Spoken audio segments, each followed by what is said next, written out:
My name is Frank Miller, and at 68 years old, I believed I understood the shape of my life. It was a quiet life, lived in the echo of a great love, filled with the scent of sawdust and the satisfaction of a well-made joint. But that evening at my son's dinner party, my daughter-in-law pointed a manicured finger at me and called for building security. "Get this pauper away from the table," she hissed, her voice cutting through the polite chatter. My own son, David, a man whose college education was paid for by the splinters under my fingernails, just stood there, his face a mask of shame and silence.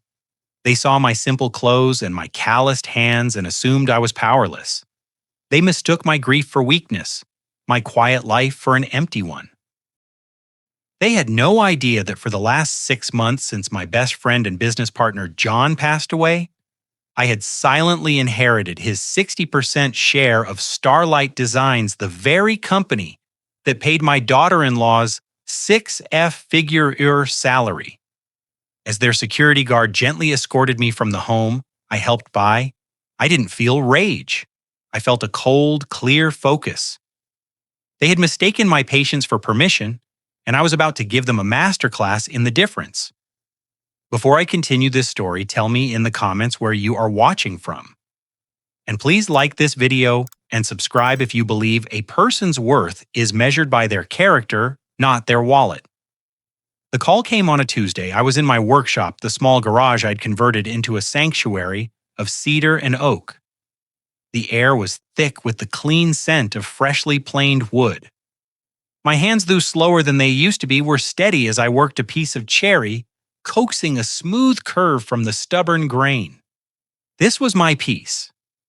The quiet work, the predictable conversation between man and material. The phone's sharp ring was an intrusion, a sound from a world I mostly tried to keep at a distance. I wiped my hands on a rag and checked the screen. David. A knot I hadn't realized was there tightened in my stomach. We didn't talk much these days. My calls often went to voicemail, answered hours later with a text that felt like an automated reply. I answered, "Hey, Dad." His voice had that smooth, practiced warmth he used for clients. It was the voice of a man selling something. "David, everything. Okay?" Yeah. Everything's great. Listen, Vanessa and I are having a few people over on Saturday. A dinner. It's kind of important." I could hear the hesitation, the careful selection of words. I leaned against my workbench. The cherry wood was cool against my back. Important. How well Vanessa's boss, Mr. Peterson, is going to be there. It's a big deal for her, a chance to really impress him. I stayed silent. I knew what was coming next. "We'd really like you to be there, Dad. It would mean a lot." I looked around my workshop at the worn handles of my chisels, the neat rows of hand planes, the framed photo of my late wife Sarah smiling from the workbench. Her eyes in the photo seemed to hold a gentle warning. Then I thought of the last time I'd been to their house for my grandson's birthday. I'd spent the whole evening on a patio chair watching David and Vanessa network, while my grandson stared at a new tablet. I had felt less like a grandfather and more like a piece of furniture they had forgotten to put in storage. "Daddy, you there? I'm here." "I don't know, son. These things aren't really my scene anymore. It's just dinner. Dad, please just try to dress up a little." Okay, there it was. The real request hidden under the polite one. "Don't be you. Be a version of you that doesn't embarrass us." I could hear Vanessa in the background. A high, sweet murmur. "Tell him it's important for us to look like a family." David cleared his throat. "Vanessa says it's important we all look like a family." His words were a parrot's devoid of his own conviction. A lifetime of my sacrifices flashed through my mind. Selling the 10 acres my father left me so David could get his MBA without debt. Working weekends for 2 years to give him the seed money for his first failed startup. A loss I never once threw in his face. I did it because he was my son. Because I believed that giving him a better start meant he would become a better man. The silence stretched. Okay, I said, finally the word tasting like sawdust. I'll be there.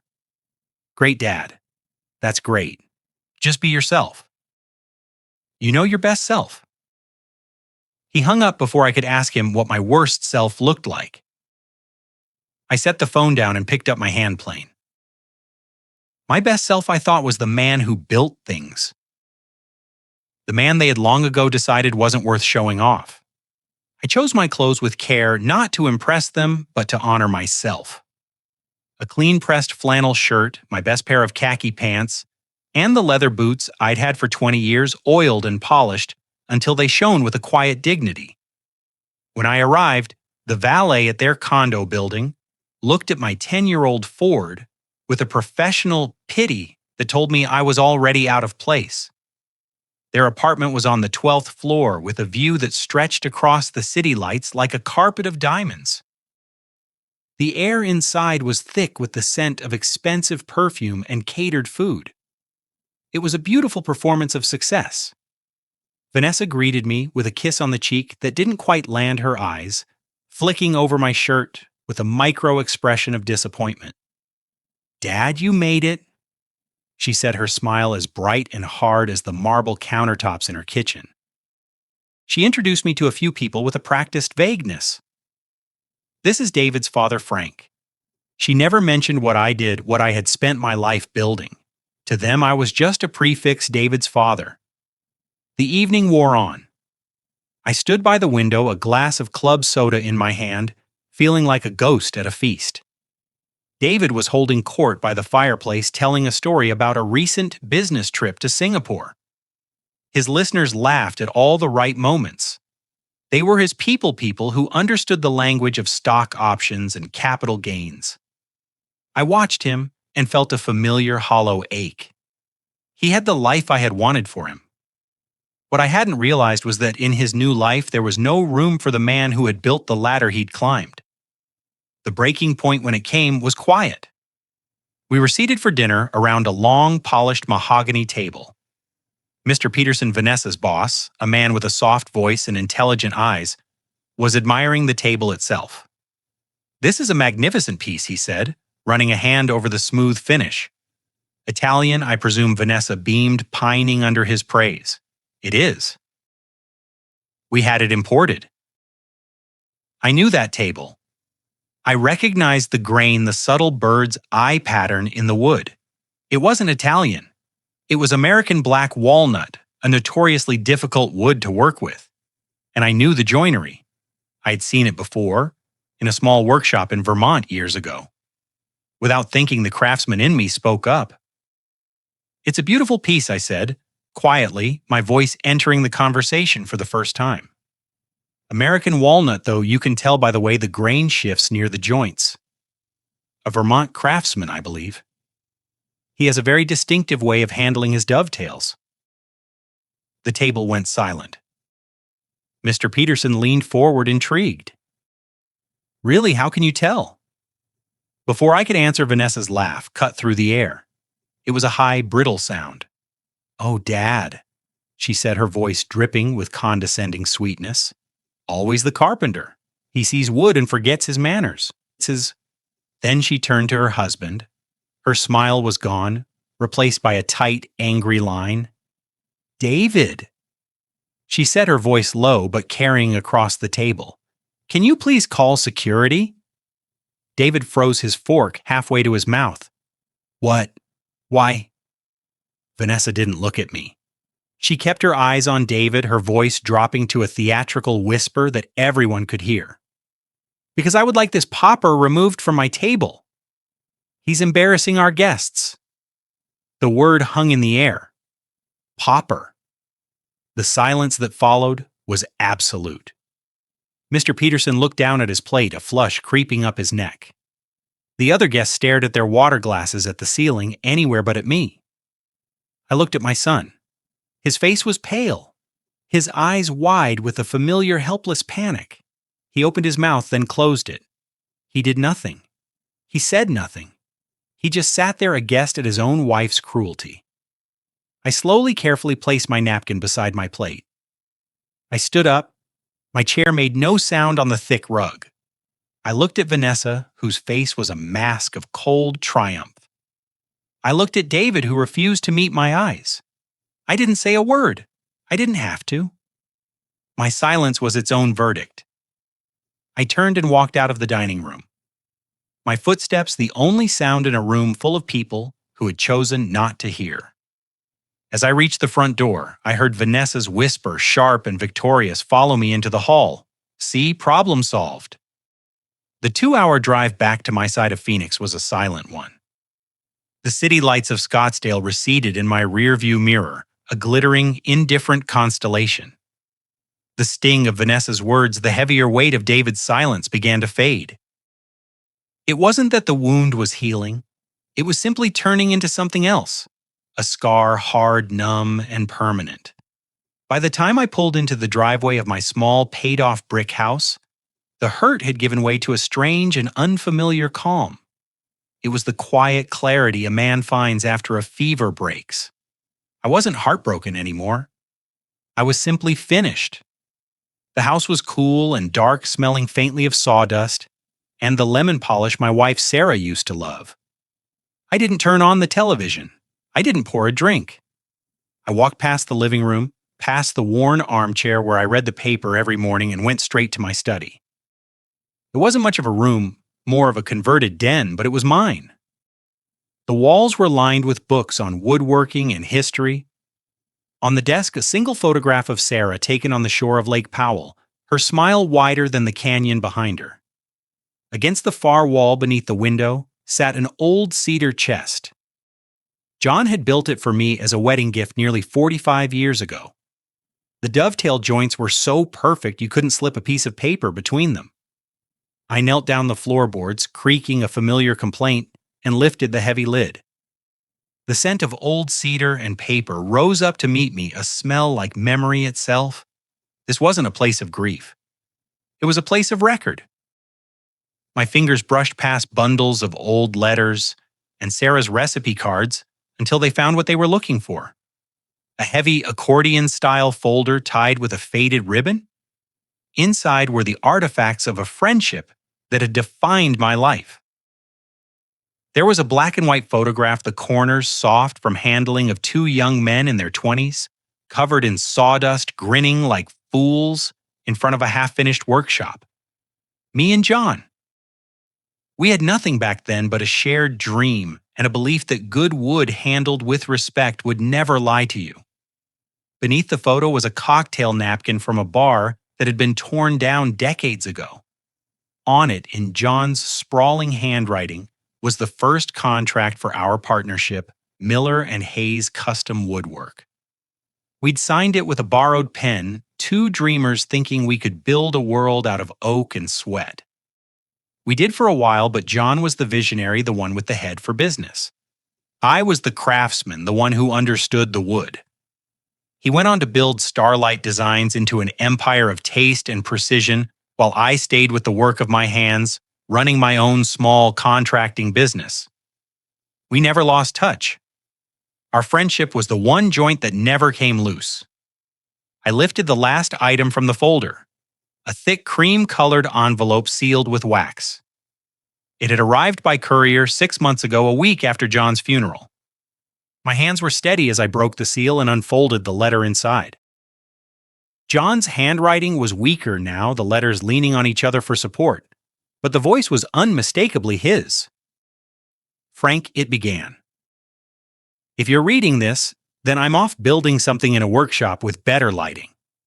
I've left the business of this world behind, and some of it now falls to you. Starlight Designs was our dream, even if my name was the only one on the door. You were its foundation. You taught me the meaning of integrity, of a line drawn true. And that is why I've done this. My lawyers have the paperwork. My shares, all 60% of them, are now yours. You are the majority shareholder, Frank. The chairman of the board if you want the title. I know you never wanted the corner office, but the company needs a conscience more than it needs another salesman. It needs a moral compass. And you, my friend, have a compass that this world has lost. Do what you see fit. Protect what we built. Protect the good people. I trust you. I folded the letter and placed it back in the envelope. For 6 months, I had done nothing. Out of grief for my friend, out of a quiet reluctance to step into a world I didn't feel I belonged to. I had let the shares sit an abstract fact in a lawyer's file while I tended to my own quiet life. But tonight, standing in my son's opulent living room, being dismissed like a piece of inconvenient furniture, something had shifted. John hadn't just left me a company. He had left me a responsibility. He had left me a set of tools.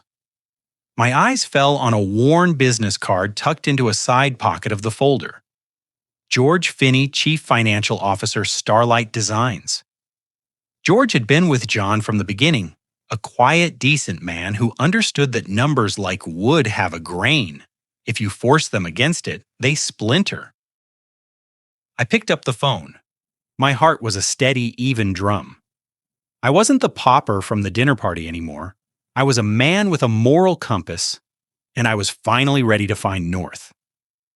I dialed the number. It rang 3 times. Finney. His voice was tired, the sound of a man who had worked too late. George said my own voice calm and clear. This is Frank Miller. John Hayes was a friend of mine. He left me a few things. I think it's time we talked. There was a long pause on the other end of the line. Not of confusion, but of something else. It was the sound of a man exhaling a breath he had been holding for a very long time.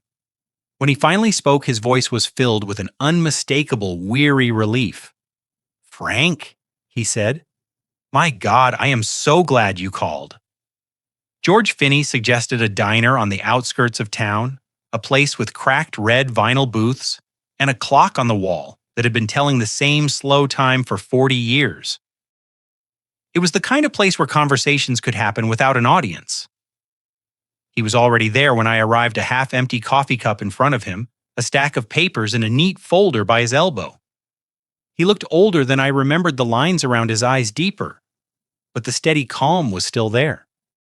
It was the calm of a man who had seen markets rise and fall and knew that the only real asset was your own integrity. "She's a rising star," George said after the waitress had refilled his cup and left us to our quiet corner. "Vanessa?" I mean, John saw her talent early on. He also saw the ambition. George chose the word carefully, the way a man handles a tool that is both useful and dangerous. He worried it wasn't anchored to anything. "It's anchored to my son," I said. "And my son is anchored to her." George nodded slowly, understanding the geometry of it. "What do you need?" "Frank?" I didn't want to say the words revenge or punishment. They felt too loud, too clumsy for what I was building. "I need to understand the company John left me," I said. "And I want to start with her department. I want to see everything, George. Every project, every expense report, every line item. I want to know what she's building with my friend's legacy." He didn't ask why he didn't need to. He simply slid the folder across the table. "I anticipated you might ask, this is the current departmental overview, but paper only tells you part of the story. If you want to see how she operates under pressure, there's a cleaner way." He took a sip of his coffee. "A surprise audit. It's a standard procedure perfectly justifiable before the end of the quarter. The official reason will be cost optimization. The real reason is that it will allow us to look into every corner without her knowing who sent us." "Do it," I said. The words were quiet, but they felt like the heaviest thing I had lifted all year. Vanessa felt the glow of the dinner party for 2 full days. In her mind, the evening had been a resounding success. Mr. Peterson had been impressed. The clients were charmed, and the small, inconvenient matter of her father-in-law had been handled with swift, clean efficiency. She walked into the Starlight Designs office on Wednesday morning feeling invincible. Her presentation on the Monarch Hotel Group project was scheduled for that afternoon, and she knew it was flawless. This project was her masterpiece, a multi-million-dollar contract to redesign the lobbies of a boutique hotel chain. It was her ticket to a senior partnership to the next level of a world that finally saw her the way she saw herself. She was standing in the glass-walled conference room, pointing to a rendering of a marble staircase on the projector screen when the email landed. It arrived without ceremony, a bland subject line from the CFO's office. Notice of departmental audit. She read it once, then again, a flicker of annoyance but not fear. This had to be Mark from commercial projects. He'd been jealous of the Monarch account for months, always making little digs in meetings. This was his move, a petty attempt to slow her down to make her look disorganized. It was pathetic. It was also a challenge. That evening she stayed late. The cleaning crew moved around her, the scent of their industrial lemon cleaner filling the empty office. She sat under the harsh fluorescent lights, her desk covered in spreadsheets and invoices, cross-referencing every number, checking every receipt. She would not give Mark the satisfaction of finding a single misplaced comma. The pressure was a familiar fuel. She worked best when she had an enemy to outperform. She called David on her drive home, the Bluetooth in her car making her voice sound crisp and metallic. "You won't believe what Mark is trying to pull," she vented. "A full audit 2 weeks before the quarterly reports are due. It's a transparent power play." David's voice on the other end was placating, tired. "Just be careful, Ness. Don't give him anything to use against you." He didn't understand. This wasn't about being careful. It was about winning. The audit made her sharper, more focused. She became suspicious of her own assistants double-checking their work with a new, icy precision. The atmosphere in her department grew tense. Laughter in the break room quieted when she walked in. She was a general preparing for a battle only she could see, and she had no idea the attack was coming from a direction she had never thought to guard. The audit finished on Friday. George called me that afternoon. "It's clean," he said, annoyingly so. "A few padded expense reports for client lunches, but nothing that would raise a flag." "She's careful." "I know," I said. "That's not what this was for." "I understand," George replied, "and it worked. I now have a complete manifest of everything in her department, every project, every vendor, every deadline." He paused. "Frank, we know where the main support beam is. It's the Monarch Hotel project. It's her entire future. If that beam cracks, the whole structure she's built for herself comes down." I looked out my workshop window at the cedar chest John had made me. A structure built to last. "Thank you, George," I said. Now we wait for the right moment to test the foundation. The audit was a quiet prelude, a ripple on the water's surface that hinted at the current below. Vanessa had weathered it, convinced it was the work of a jealous rival. She had no idea the tide itself was turning against her. For the next few days, I let the silence do its work. I tended to the small garden Sarah had planted, my hands finding a familiar piece in the soil. I took my time at the grocery store. I read a book on the porch as the autumn evenings grew cooler. I was a man living a small, predictable life. And all the while, the manifest George had given me sat on my desk, a detailed blueprint of my daughter-in-law's professional world. On Friday, I called George again. We didn't meet at the diner this time. A phone call was enough. It was a call to make a cut. And a craftsman knows you don't need an audience for that.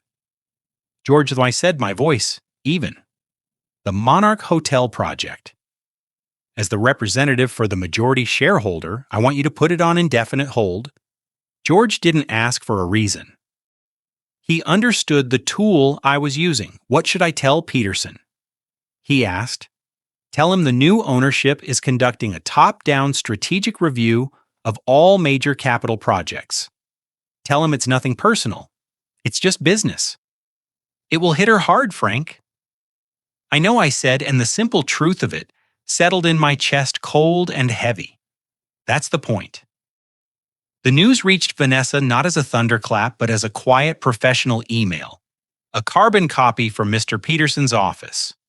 Subject project hold, Monarch Hotel Group. She was in a meeting presenting minor budget adjustments when her phone buzzed. She glanced at it, her confident smile faltering for just a fraction of a second. She excused herself, her voice a little too tight, and stepped into the hallway. This time it wasn't annoyance. It was pure, cold panic. The Monarch project wasn't just another account. It was her coronation. It was the wind that would make her untouchable. The one that would finally erase the last traces of the middle-class life she despised. To have it frozen without reason, without warning, was a fatal blow. She tried to get answers. She called Mr. Peterson, who was just as bewildered and angry. He'd been stonewalled by the CFO's office. "It's this new mystery shareholder," he fumed. "No one knows who he is, but he's got the board spooked." She tried George's office, but his assistant was a polite fortress of corporate policy. "Mr. Finney is in meetings." The corporate rival theory no longer made sense. This was a move of absolute power, a ghost in the machine pulling the most important levers. That night, the careful performance of their domestic life shattered. The pressure that had been building inside Vanessa finally erupted. "Someone is trying to destroy me, David," she screamed, throwing a stack of design magazines onto the floor. "This isn't just a setback. This is an execution, and you're just sitting there." David, useless in the face of a problem he couldn't solve, with a charming smile, could only stammer. "What do you want me to do, Ness? I don't know who it is." He felt the familiar weight of his own inadequacy, a feeling he'd spent his entire adult life trying to outrun. And in that moment of desperation, his mind made a desperate leap. It was a guess born from a deep, unacknowledged shame. Maybe he said slowly, "Maybe it's my dad." Vanessa stopped pacing. She stared at him. "Your father, the carpenter." "Don't be ridiculous." "What could he possibly do? I don't know." David said, the idea taking root. "But he was a contractor for 30 years. He knows people." And after that dinner, he was angry. Maybe he called in some old favor, complained to someone on a zoning board. I don't know. Something to cause a problem. It was a preposterous idea. A retired woodworker derailing a multi-million-dollar corporate project. But it was the only theory that gave Vanessa a face to put on her phantom enemy. The old man, the pauper, the inconvenient, embarrassing relic who had dared to correct her in front of her boss. It made a perverse kind of sense. He was bitter. He was resentful. And he was trying to ruin her. David watched the calculation in her eyes. He had offered her a target and she had taken it. Her panic began to reshape itself into a cold, focused rage. She looked at David, her voice dropping to a low, dangerous hum. "Get your coat," she said. "We're going to pay your father a visit. It's time we reminded that old man exactly who he is dealing with." The sound of their BMW crunching on my gravel driveway was an insult in itself. It was too loud, too aggressive for the quiet street where I had lived for 40 years. I was in my living room, wiping down the mantelpiece, where a picture of Sarah still sat, her smile catching the afternoon light. I didn't move to the door. I let them knock. They entered as if they owned the space, bringing a gust of cold air and entitlement with them. David looked uncomfortable, his eyes darting around the small, neat room as if he were a stranger. Vanessa, however, was a predator in her element. She didn't bother with a greeting. Her expensive heels clicked on the hardwood floor with an impatient rhythm. "This little game of yours is over, Frank," she said, her voice sharp and polished. "We know you're behind this." She dropped her designer handbag onto the armchair where Sarah used to knit, a casual act of territorial marking. I finished wiping the frame of the photograph before turning to face them. I kept my voice low and even. "I don't know what game you're talking about, Vanessa." David stepped forward, playing his role as the reluctant mediator. "Dad, please," he said, his tone pleading. Just stop. Whatever you did, whoever you called, just undo it. This isn't necessary. Unnecessary. Vanessa let out a short, humorless laugh. He's trying to sabotage my career, David, and you're asking him to be nice about it. She turned her full attention to me, her eyes narrowed. I don't know who you think you are, but you pulled some strings. You called in some old-timer favor from your construction days and had my project frozen. I want you to call it off now. I let her words settle in the quiet room. I could hear the steady tick-tock of the grandfather clock in the hall, a sound they had long ago tuned out. I looked from her furious face to my son's anxious one. I didn't admit anything. I didn't deny it either. I simply sat down in my armchair, the one with the worn arms that knew the shape of my body, and asked a simple question. Why would I do that? Vanessa was ready for that. She had rehearsed her list of my supposed sins. Why? She scoffed. Because you're bitter, Frank. Because you were embarrassed at dinner, and you can't stand that we've built a life you could only dream of. You're jealous, and you're trying to punish us for not needing you anymore. I let her finish. I took a slow breath. I'm not bitter, Vanessa. I said, my voice as calm as the surface of a deep lake. I'm disappointed. I looked past her to my son. A father has a right to be disappointed when his son, the man he raised, stands by and watches his wife call a security guard to have him thrown out of their home. Then I turned my eyes back to her. And a craftsman. I said, letting the word hang in the air, the one she'd used as an insult, has a right to be disappointed when his daughter-in-law, a professional designer, can't tell the difference between American black walnut and a cheap Italian veneer. Her face flushed a dark, angry red. David winced as if the words had physically struck him. I wasn't finished. You talk about your life, the one you've built. Who do you think laid the foundation? I sold the 10 acres my father left me, the only land our family had, so David could get his MBA without a penny of debt. When his first tech venture failed, I emptied my retirement account to cover his losses so his credit wouldn't be ruined. I didn't raise my voice.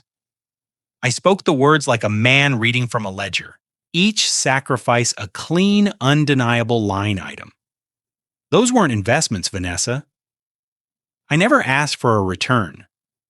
They were gifts. And the only thing I ever hoped for in return was a little respect, not a standing ovation, just the basic decency of not being treated like a pauper at my own son's dinner table. They were silent. My words had dismantled the simple story. They had told themselves the one where they were the self-made heroes, and I was the burdensome, resentful old man. They'd come here expecting a fight, a shouting match with a weak man they could easily overwhelm. They found a judge instead, a quiet authority they didn't know how to argue against. Vanessa recovered first her anger reassembling itself around her wounded pride. This changes nothing, she said, her voice trembling slightly. There's a board meeting next week to introduce the new leadership. I will present my project and I will win them over. You can't stop that. I just looked at her. I didn't need to say anything. I could see the path she had chosen. She couldn't conceive of a power she couldn't see, couldn't flatter, couldn't manipulate.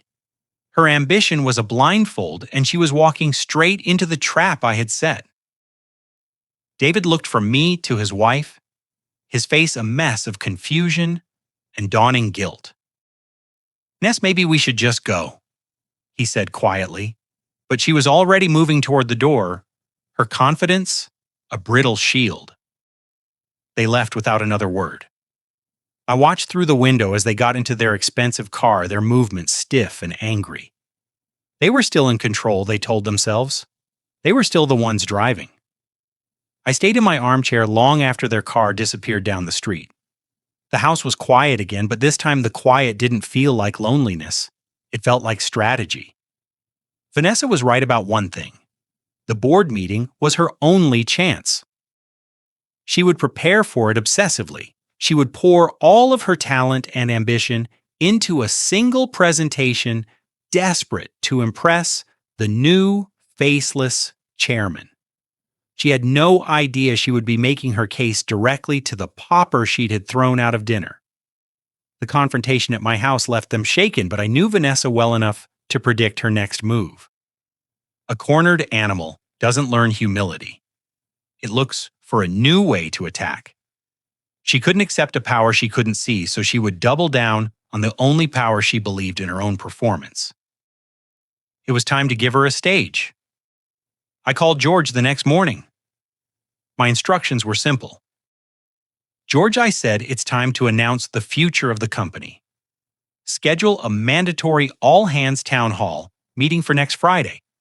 The topic he asked, though I could hear in his voice that he already knew the answer. A new strategic vision, I said, and an introduction to the new leadership. I paused, letting the weight of the next words settle. And add a special item to the agenda, a presentation of key strategic projects for final approval from the new chairman. George was silent for a beat. She'll see that as her only way out, he said. She'll take the bait. I know, I said. That's why we're offering it. The email went out an hour later. It landed in Vanessa's inbox like a divine intervention. For weeks, she had been fighting a ghost, a nameless, faceless power that had stalled her career. Now that power was giving her an opportunity, a spotlight. The new mysterious chairman was finally revealing himself, and he was giving her a chance to plead her case. In her mind, the narrative was clear. The project hold was a test. The audit was a test. And this meeting was her final exam. If she could deliver a brilliant presentation, if she could dazzle this new chairman with her vision and competence, she could reclaim everything, her career, her status, her control. Her fear and paranoia evaporated, replaced by a surge of adrenaline and obsessive focus. The world outside of her Monarch Hotel project ceased to exist. She canceled dinner plans with friends. She arrived at the office before sunrise and left long after the city lights had come on. Her team was subjected to relentless rehearsals. Every slide of the presentation, scrutinized every word of her speech, memorized and polished. She was crafting the performance of her life. David told me later she was a woman possessed, her eyes bright with a manic energy. He said she talked in her sleep about profit margins and design aesthetics. She was so convinced that her talent was the key to unlocking this puzzle that she never once stopped to ask who had built the door. I, on the other hand, spent the week quietly. I visited Sarah's grave, leaving a small, simple bouquet of wildflowers. I spent an afternoon in my workshop sanding a piece of old walnut until the grain felt like silk under my palm. I watched the autumn leaves fall, each one letting go without a fight. I was not preparing for a battle. I was preparing for a correction. George called me on Thursday evening. "The stage is set, Frank," he said. "She's ready. She thinks she's about to give the speech that saves her career." "Good," I said, looking out at the calm, dark water of the lake. Letter. The date was set. The trap was baited, and the lead actress was busy rehearsing for a final act she had no idea I had already written, while Vanessa was sharpening her ambition into a weapon. I was finding my peace in the quiet places. I didn't need to prepare a speech. The truth doesn't require rehearsal. It only requires a man willing to stand behind it. The week leading up to the Friday meeting was for me a series of small necessary rituals. On Wednesday, I drove out to the cemetery. The sky was a high, clean blue, and the autumn air was so crisp it felt like breathing in cold water. I stood before Sarah's grave, a simple granite headstone that read Sarah Miller, a life lived with grace. I replaced the faded flowers in the small vase with a handful of wild airs I'd picked from the edge of the woods. I didn't speak to her out loud, I never did. But I stood there and told her everything in the quiet space of my own mind. I told her about the dinner, about the word pauper, about David's silence. I told her about John's letter and the weight of the responsibility he had left me. I told her I was afraid not of them, but of becoming a man she wouldn't recognize in my pursuit of setting things right. I think you'd understand, Sarah. I thought you always knew the difference between a fight and a correction. I stayed until the afternoon sun cast long shadows across the grass, feeling the cool stone under my fingertips. When I left, a sense of calm had settled in my bones. I wasn't just fighting for a company, I was defending the life we had built, the values we had shared. The next day, I spent the entire morning in my workshop. I took a rough saw piece of black walnut, the same wood as their pretentious dining table, and set it on my workbench. I didn't have a project in mind. I just needed to feel the conversation between my hands and the wood. I started with a hand plane, the rhythmic edge of the blade shaving away the rough exterior. Hours passed. The pile of fragrant curly shavings grew around my feet. I moved from the plane to the sandpaper, starting with a coarse grit and working my way down, feeling the grain slowly surrender its roughness, becoming smoother, more honest. The work was meditative. It was a way of taking something chaotic and through patient, steady effort, bringing it to a state of undeniable truth. By the time I finished, the piece of wood was as smooth as riverstone, its deep, complex grain glowing under the workshop lights. It was just a piece of wood, but it felt like I had restored some small piece of order to the world. That evening, with the scent of walnuts still on my hands, I picked up the phone and called David. He answered on the second ring, his voice wary. "Dad, David," I said, keeping my tone neutral. "There's a company meeting at Starlight Designs tomorrow at Town Hall. I want you to be there." There was a pause. "Why, what's it got to do with me?" "You're my son," I said simply. "Your family. I want you there as family." He hesitated. I could hear the gears turning in his head, the mix of curiosity, guilt, and a son's ingrained reluctant duty. "Okay," he said finally. "Okay, Dad. I'll be there." I didn't thank him. I just said good and ended the call. He needed to be there. He needed to see the full and final consequence of the choices he had made and the choices he had failed to make. Before I turned in for the night, I stood in my study and looked at the old black and white photograph of me and John, two young men full of sawdust and impossible dreams. We had built our first workshop with salvaged lumber and secondhand tools, and we had thought we were the richest men in the world. He had chased the dream into boardrooms and skyscrapers. I'd kept my hands on the wood, but the foundation was the same. It was built on a handshake, on a shared belief that you do right by the people you work with, and you never ever lie about the quality of the material. "I'll do right by this, John," I whispered to the smiling young man in the photograph for both of us. I turned off the light. The house was quiet. The preparations were complete. Tomorrow the talking would finally be over. It was time to show them what a foundation built to last really looks like. The conference room at Starlight Designs was a world away from my workshop. It was a cathedral of glass and steel with a long, polished obsidian table that reflected the city skyline like a dark, still lake. The air conditioning hummed a low, constant note, and the room smelled of money, a sterile, metallic scent that was nothing like the honest smell of wood. I watched it all from a small office on a monitor George had set up for me. It was better this way. I didn't want to be a presence in the room. I wanted to be a consequence. The employees filed in, their faces a mixture of curiosity and anxiety. They wore the uniform of the corporate world, sharp suits, elegant dresses, the quiet confidence of people who knew their value was measured in quarterly reports. I saw David come in and take a seat in the front row designated for guests. He looked nervous, constantly adjusting his tie, his eyes scanning the room as if he were looking for an exit. He was a guest in a world he desperately wanted to own. Then Vanessa walked onto the stage. She was radiant. She wore a tailored white suit that stood out like a beacon against the room's dark wood and charcoal gray upholstery. Her confidence was a physical thing. It filled the space around her. She smiled at the audience, a warm, practiced smile that promised success. She was in her element, the star of a show she had directed and produced. She believed with every fiber of her being that she was about to win. Her presentation was, I had to admit, brilliant. She spoke with a fluid, easy authority. The renderings for the Monarch Hotel project were stunning, elegant, modern, yet timeless. She walked the audience through every detail from the custom-milled woodwork to the bespoke lighting fixtures.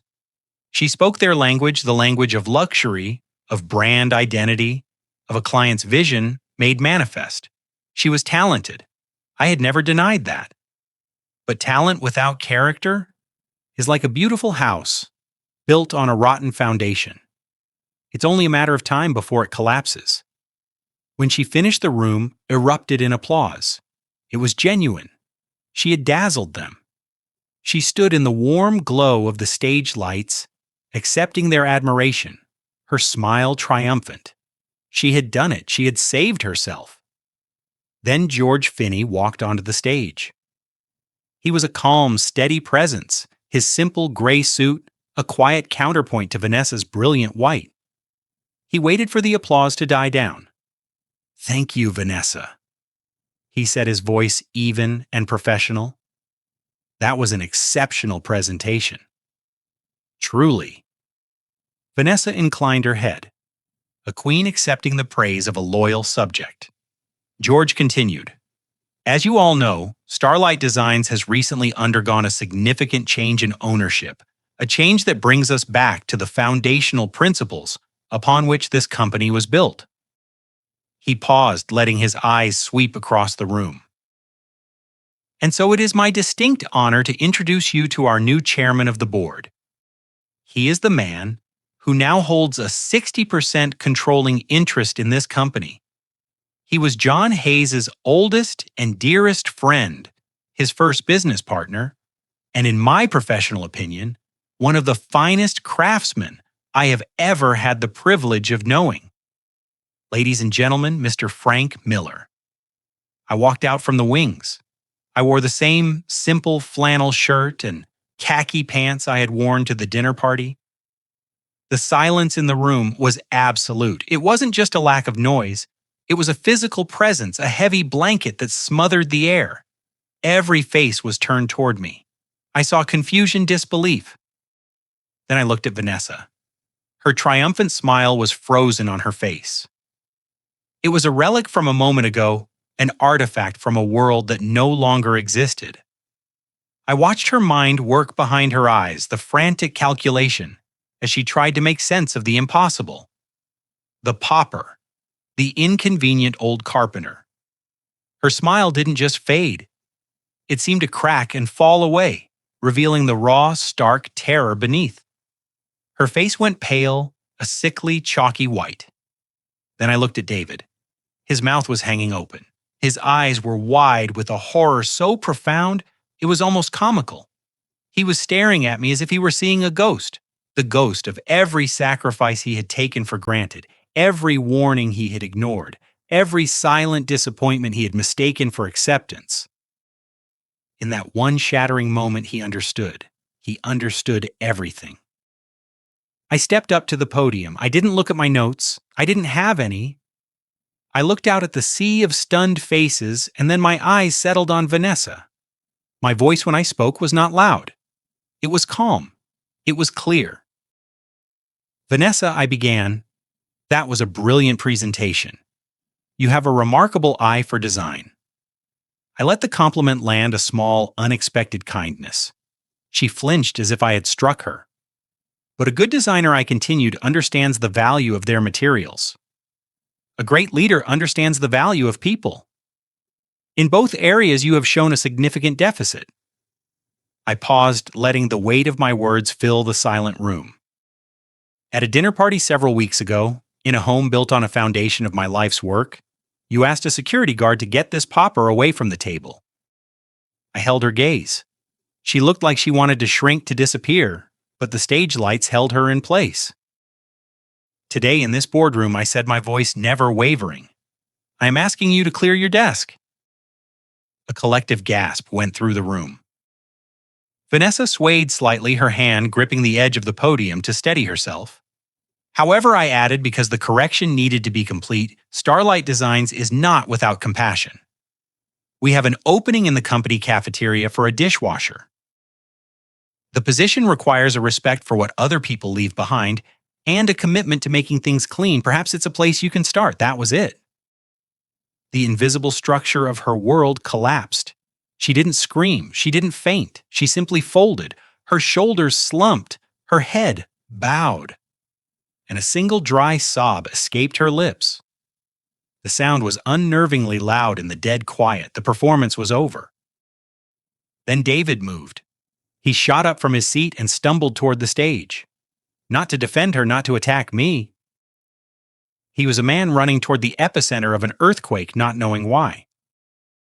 He stopped at the foot of the stage, his hand outstretched, his face a wreck of confusion and despair. "Dad," he stammered. "Dad, I didn't." He couldn't finish a sentence. I looked down at my son. The anger I had carried for so long was gone, replaced by a deep, weary sadness. He wasn't a villain. He was just a weak man who had made a series of bad choices. "We'll talk later, David." I said, my voice softer now. "When you remember who you are?" The chairman's office on the top floor of the Starlight building didn't stay a corner office for long. Within a week, I had George clear out the pretentious glass desk and the uncomfortable leather chairs that were designed for intimidation, not conversation. I brought in my old oak workbench from home. I set my hand planes in a neat row on the credenza. The air, which had once smelled of nothing but refrigerated air, now carried the faint, honest scent of cedar and wood polish. The blueprints spread across my workbench weren't for skyscrapers. They were for a rocking chair I was designing. I was running the company, but I was doing it my way. Vanessa, as I expected, did not take the job in the cafeteria. The day after the meeting, her desk was empty. Her name was removed from the company directory. She disappeared from the city, a ghost made of ambition and a broken narrative. I never heard from her again. About a month later, David came to see me. He didn't call first.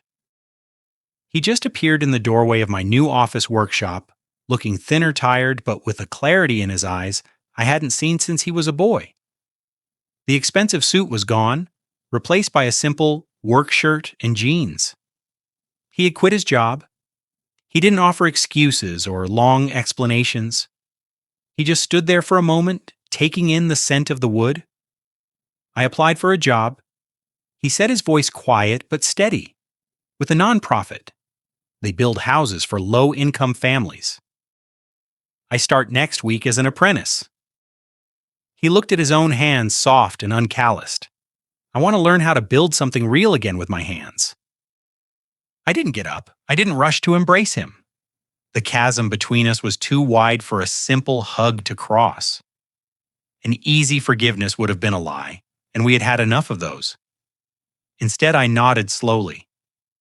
I reached for the piece of black walnut I had sanded the day before the meeting, the one that was as smooth and true as polished stone. I held it out to him. "Start with this." I said, "Feel it. Understand its grain, its weight, its honesty. When you understand the wood, you can come back, and we can talk about building a house."